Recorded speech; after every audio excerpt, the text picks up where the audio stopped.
నమస్తే. Welcome to our channel. నేను రవీంద్ర బాబు. ఆంధ్రప్రదేశ్‌లో ఇటీవల జరిగిన కొన్ని దుర్ఘటనలు సునిశితంగా గమనించినట్టయితే అర్థమవుతున్నది ఏంటంటే, జగన్మోహన్ రెడ్డి గారికి సంబంధించిన తొత్తులు, గూఢచారులు ఇప్పటికీ కూటమి సర్కార్‌లో అధికారులుగా ఉన్నారు. మరి వారు జగన్మోహన్ రెడ్డి గారి కళ్ళల్లో ఆనందం చూడటం కోసం, కూటమి ప్రభుత్వాన్ని బదనాం చేయటం కోసం విచ్చలవిడిగా సాధ్యమైనంత వరకు ప్రయత్నాలు చేస్తూనే ఉన్నారు. అంటే వ్యవస్థలని మేనేజ్ చేయటం జగన్ రెడ్డి గారు దిట్ట. సో, ఆయనకి సంబంధించిన మనుషులు అధికార యంత్రాంగంలో ఈ విధమైన కార్యక్రమాలకి పాల్పడుతున్నారు. మరీ ముఖ్యంగా పోలీస్ శాఖ, రెవెన్యూ శాఖ లాంటి కీలక శాఖల్లో. ఈ వీడియోలో అది ఏం జరిగింది అన్న విషయాన్ని పూర్తిగా విశ్లేషణ చేసే ప్రయత్నం చేస్తాను. వీడియో చివరి వరకు చూడండి. ఆసక్తికరమైన ఎన్నో విషయాలు తెలుసుకునే అవకాశం ఉంది. ఇక ఆంధ్రప్రదేశ్ పోలీస్ శాఖ ప్రధానంగా కూటమి సర్కార్ను బదనాం చేయాలి అని కంకణం కట్టుకుందా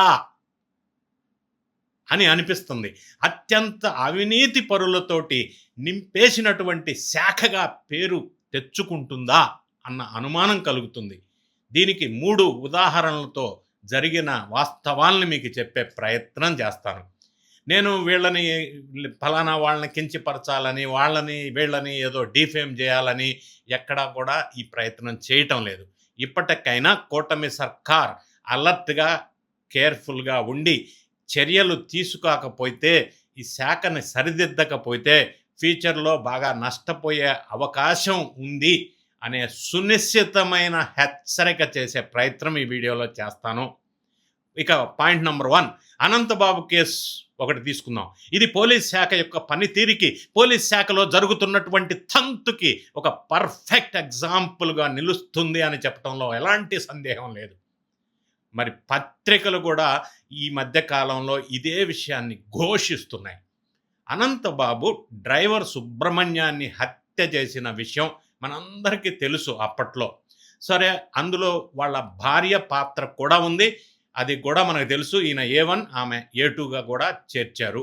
సో, ఇప్పుడు కోర్టుల్లో రిలీఫ్ తీసుకొని బెయిల్ మీద ఉన్నటువంటి ఆయన లేదా వాళ్ళ భార్య భర్తలు వైఎస్ఆర్ కాంగ్రెస్ పార్టీ హయాంలో ఎంతగా వీగిపోయారో ఇప్పుడు కూడా కూటమి ప్రభుత్వ హయాంలో కూడా అలాగే వీగిపోతున్నారే. ఎందుకు?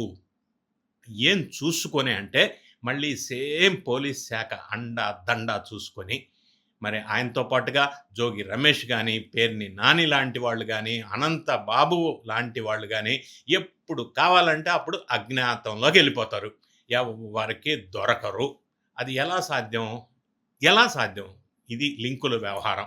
సప్త సముద్రాల అవతల ఉన్నటువంటి వ్యక్తులను కూడా ఈరోజు ఫర్ ఎగ్జాంపుల్ గంగిరెడ్డి, ఎర్ర చందనం డాన్, అటువంటి వాళ్ళని కూడా ఇతర దేశాల్లో అరెస్ట్ చేసి అక్కడి నుంచి ఇక్కడికి తీసుకొచ్చినటువంటి పోలీస్ యంత్రాంగం మన దగ్గర ఉంది.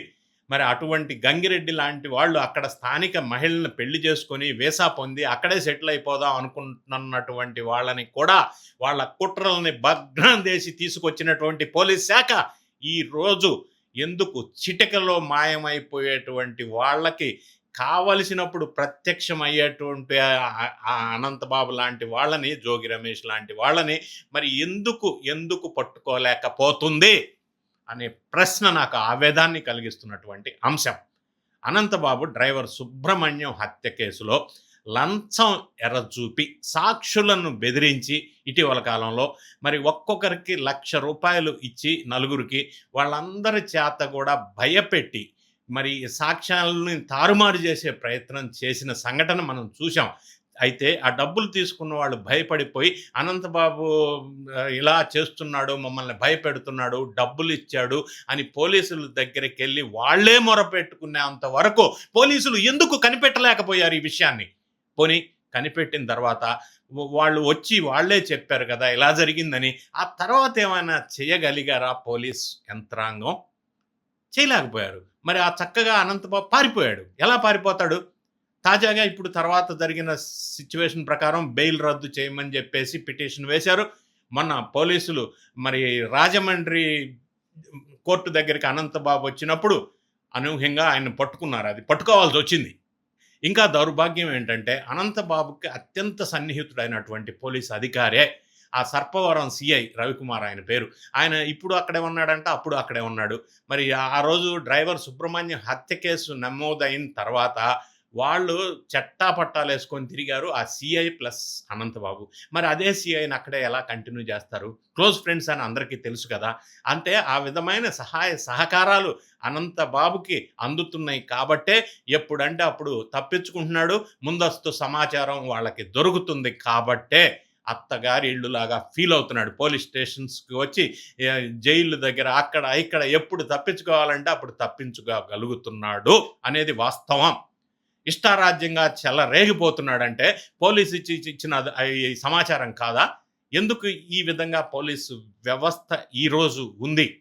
మరి ఇప్పుడు ఈ అనంతబాబు విషయంలో ఆ రోజు సాక్షుల్ని తారుమారు చేయటానికి లంచం ఇచ్చి మరి ఆ సాక్షులను కొనేటువంటి ప్రయత్నం చేసినప్పుడు పోలీసుల యొక్క తీరు ఏ విధంగా వ్యవహరించారు అనేది నాకు ఈ అనుమానాల్ని కలిగిస్తున్నటువంటి బాధాకరమైనటువంటి అంశంగా దీన్ని నేను పరిగణిస్తున్నాను.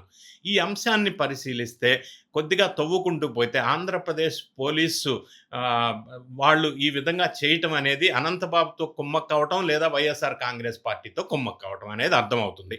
ఇక రెండో పాయింట్, ఒక మోసగాడు రకరకాల పేర్లతోటి, రకరకాల వ్యవహారాలతోటి, రకరకాల పనులతోటి మోసం చేసే ఒక అంతర్రాష్ట్ర మోసగాడు.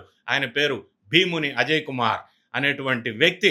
అతను ఎంత చక్కగా ఏ పోలీస్ స్టేషన్‌కి వెళ్ళాలో, ఏ జైలుకి వెళ్ళాలో, ఎట్లా తప్పించుకోవాలో స్కెచ్ చేసుకుంటాడు ఆయనే. ఈ విధానాన్ని ఆయన కథని ఒక సినిమాలాగా తీస్తే నిజంగా ఆసక్తికరంగా ఉంటుంది కథనం. అలా చేసుకునేటువంటి ఆ భీముడు అన్న పేరున్నటువంటి అజయ్ కుమార్ పోలీస్ శాఖ పరువు పాతాళానికి పోయింది ఆయన విషయంలో కూడా. ఈ భీముని అజిత్ కుమార్ అనేటువంటి వ్యక్తి నేరాలు చేయటమే ప్రవృత్తిగా పెట్టుకున్నాడు. ఇప్పటి వరకు ఈయన మీద 32 కేసులు ఉన్నాయి. అంతర్రాష్ట్ర criminal Tamil Nadu, Karnataka, Kerala, Telangana cyber crimes మిగతా అన్ని కేసుల్లో ఈయన మీద కేసులు ఉన్నాయి. ఈయన అంతకుముందు గ్రానైట్ వ్యాపారం చేసేవాడు ఒంగోలులో. అడ్డదుడ్డంగా డబ్బులు దోచుకొని ప్రజల్ని మోసం చేసి రకరకాల నేరాల్లో అప్పట్లోనే ఉన్నాడు ఈయన నేర చరిత్ర. విచిత్రం ఏంటంటే అతను 2018లో అరెస్ట్ చేసి ఒంగోలు జైల్లో పెడితే అప్పుడు కూడా రకరకాల రూపంలో ప్రయత్నాలు చేసి తప్పించుకొని పారిపోయాడు. మళ్ళీ స్టిల్ చాలా సంవత్సరాల తర్వాత మళ్ళీ కూటమి ప్రభుత్వం అరెస్ట్ చేసి లోపల పెడితే తాజాగా మొన్న లాస్ట్ మంత్ అంటే మార్చ్ 28న తప్పించుకొని పారిపోయాడు. ఎలా తప్పించుకుంటాడు? ఎలాగో తెలుసా? 1 కాదు 2 కాదు 50 లక్షల రూపాయలు 50 lakhs వివిధ స్థాయిల్లో ఉన్నటువంటి పోలీస్ అధికారులకు లంచం రూపంలో ఇచ్చి అతను తప్పించుకుపోయిన విధానం ఒక కేస్ స్టడీ లాగా అనిపిస్తుంది. అంటే ఆ విధంగా ఎలా చెయ్యగలుగుతున్నాడు, సినిమా పక్కీలో వీళ్ళు మేనేజ్ చేయగలుగుతున్నారు అనేది ఎక్కడ లోపం ఉంది? మరి పోలీస్ వ్యవస్థలోనూ ఉందా? మరి జగన్ రెడ్డి గారు ఈ విధంగా మేనేజ్ చేస్తున్నారా వ్యవస్థల్ని అనేది చాలా ఆశ్చర్యంగా కలుగుతున్నటువంటి అంశం. ఈ భీముడు లేదా అజిత్ కుమార్ అనేటువంటి వ్యక్తి ఏ జైలుకు వెళ్ళాలి, ఎక్కడెక్కడ అతను హాస్పిటల్లో గుండె నొప్పితో అనారోగ్యం ఉందని ఏ హాస్పిటల్కి వెళ్ళాలి, ఏదో ఒక చిన్న డ్రామా ప్లే చేసి ఏ హాస్పిటల్కి ఏ జబ్బు పేరుతో ఎక్కడికి వెళ్ళాలి, ఎస్కార్ట్గా ఆయనకి ఎవరిని తీసుకెళ్ళాలి, ఆ సెంట్రీలను కూడా ఈయన డిసైడ్ చేస్తాడు.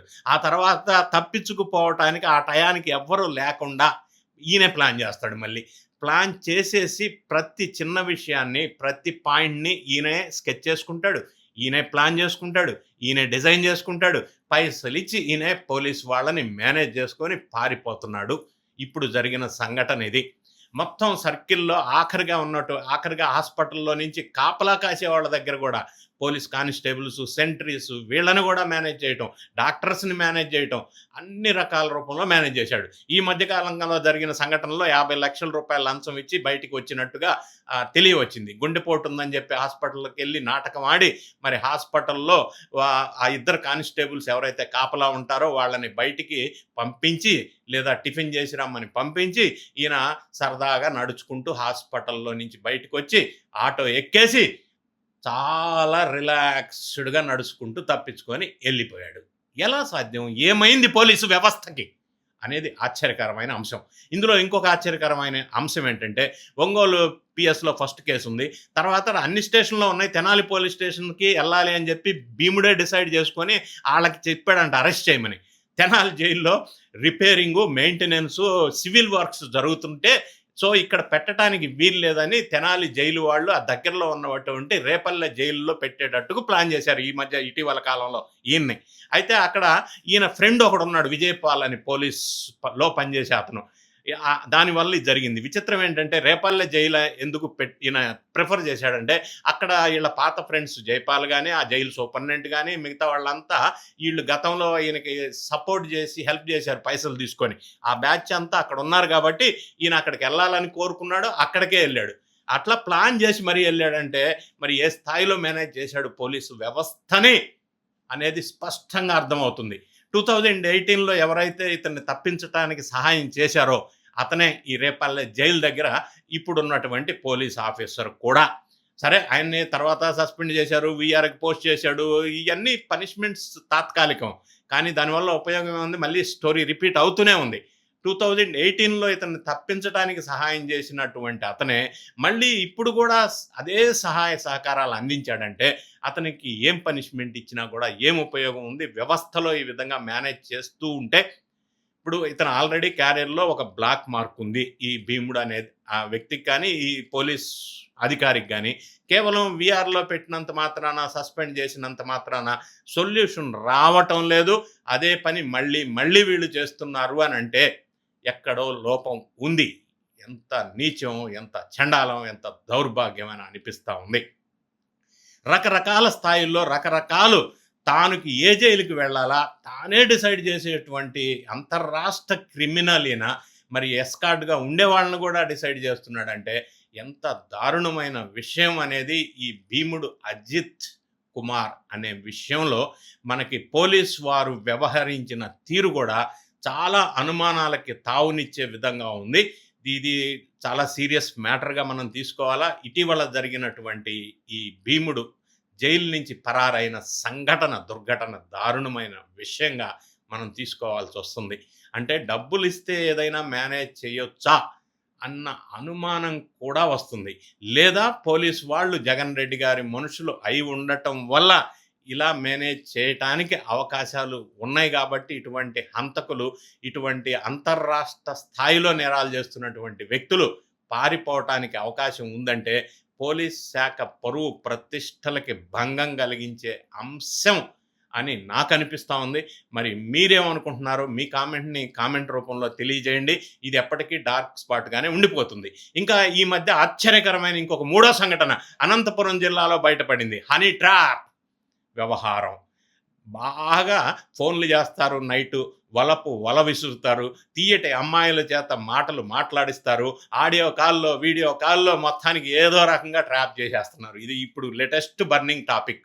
కుదిరితే పిలిస్తే ఇంటికి రమ్మంటారు, లేదంటే ఆడియో కాల్ రూపంలో వాళ్ళని నూడ్గా తయారు చేసి రికార్డ్ చేసి షూటింగ్ చేసి ఈ కథ ఇప్పుడు నడుస్తూనే ఉంది. అనంతపూర్ పరిసర ప్రాంతాల్లో డైరెక్ట్గా పిలిపించుకొని నగ్నంగా ఫోటోలు కానీ వీడియోస్ కానీ డబ్బున్న వాళ్ళది, రియల్ ఎస్టేట్ పీపుల్, అధికారులు, ఇటువంటి పైసలు స్తోమత ఉన్న వాళ్ళని చేస్తారు. తర్వాత బ్లాక్మెయిల్ చేసి 5 లక్షల నుంచి 25 లక్షల వరకు డిమాండ్ చేస్తున్నటువంటి సంఘటనలు వెలుగులోకి వచ్చినాయి. ఇది ఒక మాఫియా. దీన్ని మేనేజ్ చేస్తున్న ఆమె పేరు రంగమ్మ, చిన్ని అంటారు, ఒక లేడీ డాన్. ఈమెతో పాటుగా రాజేష్, నరేంద్ర రెడ్డి వైసీపీ ప్రెసిడెంట్, సర్పంచ్ నడుపుతున్నారు ఈ మొత్తం మాఫియా. దౌర్భాగ్యం ఏంటంటే ఇందులో 6 పోలీసుల సహకారంతో ఈ వ్యవస్థ అంతా మాఫియా నడుస్తుంది. సరే, పోలీసులను గుర్తించారు, డిపార్ట్మెంటల్ యాక్షన్ తీసుకున్నారు, కొంతమందిని సస్పెండ్ చేశారు, కొంతమందిని డిస్మిస్ చేశారు, అది వేరే విషయం. కానీ ఆ వలలో విసిరేటువంటి ఈ బ్యాచ్లో చాలామంది మహిళలతోటి ఈ పోలీసులో ఉన్నటువంటి అధికారులు కూడా అందులో ఇరుక్కుపోయారన్న విషయం బాధాకరమైనటువంటి అంశం. వాళ్ళు మాట్లాడినటువంటి ఆడియో కాల్స్, రికార్డ్స్ అన్నీ కూడా ఇప్పుడు వెలుగులోకి వస్తున్నాయి. వాళ్ళ దగ్గరికి వచ్చేటువంటి పోలీసుల లిస్టు కూడా ఇప్పుడు బయటికి వస్తూ ఉంది. వాళ్ళని ఐడెంటిఫై కూడా చేశారు. సో ఇటువంటి మాఫియాకి పోలీసుల సహాయ సహకారం ఉంది అంటే వాళ్ళని మేనేజ్ చేసుకొని ఇంత పెద్ద మాఫియా అమ్మాయిలను అడ్డు పెట్టుకొని బాగా డబ్బున్న వాళ్ళ దగ్గర బ్లాక్మెయిల్ చేసి ఈ హనీ ట్రాప్ వ్యవహారం అద్భుతంగా అనంతపూరు సత్యసాయి జిల్లా పరిసర ప్రాంతాల్లో జరుగుతుందంటే ఏమనుకోవాలా? ఇప్పటి వరకు రికార్డు ప్రకారంగా 100 మంది బాధితులు ఉన్నారని తెలియవచ్చింది. రాప్తాడు ఆ పరిసర ప్రాంతాల్లో కూడా అర్బన్, రూరల్ చుట్టుపక్కల స్టేషన్స్లో. అయితే 100 మంది బాధితులు అఫీషియల్గా వచ్చారు కానీ బయటికి చెప్పలేని, బయటికి రాని బాధితులు ఎంతమంది ఉన్నారనేది ఇప్పుడు పెద్ద ప్రశ్న. అంటే పోలీస్ డిపార్ట్మెంట్స్ దండలతోటి, పోలీస్ అధికారుల సహాయ సహకారాలతోటి ఈ హనీ ట్రాప్ మాఫియా ఈ రాయలసీమ అనంతపూర్ పరిసర ప్రాంతాల్లో నడుపుతున్నారు అని అంటే పోలీసు వ్యవస్థకే సిగ్గుచేటు కదా. మరి ఆ విధంగా సహకరిస్తున్నటువంటి పోలీస్ యంత్రాంగాన్ని, ఆ అధికారుల్ని సస్పెండ్ చేయటమో, వీఆర్కి ట్రాన్స్ఫర్ చేయటమో చేసినంత మాత్రాన ఈ సమస్యకి పర్మనెంట్ పరిష్కారం కాదోమో ఆలోచించాలి, తీవ్రంగా పరిగణించాల్సిన అవసరం ఉంది. ఎందుకంటే ఇటువంటి సంస్కృతి మన రాష్ట్రంలో ఇప్పటివరకు లేవు. అలాంటిది పోలీస్ సహకారంతో ఇంత విచ్చలవిడిగా పాల్పడుతున్నారు. ఈ సంఘటనల నేపథ్యంలో మనకి ఖచ్చితంగా అర్థమవుతా ఉంది ఇందులో లోపం ఎక్కడ ఉంది, ఎక్కడ కాన్సన్ట్రేట్ చేయాలా అన్న విషయంలో చాలా సీరియస్గా కూటమి ప్రభుత్వం వారు ఆలోచన చేయాలా, వ్యవస్థలని ప్రక్షాళన చేయాలా, ఉన్నవారిని ఏ విధంగా సెట్ రైట్ చేయాలనేది ఆలోచించాలా. మరి తొత్తులుగా జగన్ రెడ్డి గారికి వ్యవహరిస్తున్న వీళ్ళు, లేదా పైసల గురించి దాసోహం అని ఇటువంటి పనులు చేస్తున్నటువంటి వీళ్ళు, నేరస్తులకి సహకరిస్తున్నటువంటి పోలీసు యంత్రాంగంలో ఈ 3 సంఘటనలు లైవ్ ఎగ్జాంపుల్స్ ఇప్పుడు లేటెస్ట్గా వెలుగులోకి వచ్చినటువంటి 3 ఎగ్జాంపుల్స్ ద్వారా మనకి స్పష్టంగా అర్థమవుతుంది. దీని మీద ఫోకస్ పెట్టి మళ్ళీ ఇటువంటి రిపీట్ చేయకుండా ఉండాల్సిన ఆవశ్యకత ఈ కూటమి ప్రభుత్వం మీద ఉంది. లేకపోతే ఇది పెరిగిపోతే సంస్కృతికి, మరి కూటమి ప్రభుత్వానికి, ఆంధ్రప్రదేశ్ రాష్ట్రానికి మచ్చగా మిగిలిపోయే అవకాశం ఉంది అనేది నా ఆవేదన. మీరేమనుకుంటున్నారు? మీ కామెంట్ రూపంలో తెలియజేయండి. వీడియో నచ్చినట్టయితే లైక్ బటన్ నొక్కండి, మీ ఫ్రెండ్స్కి షేర్ చేయండి. Thank you so much for watching.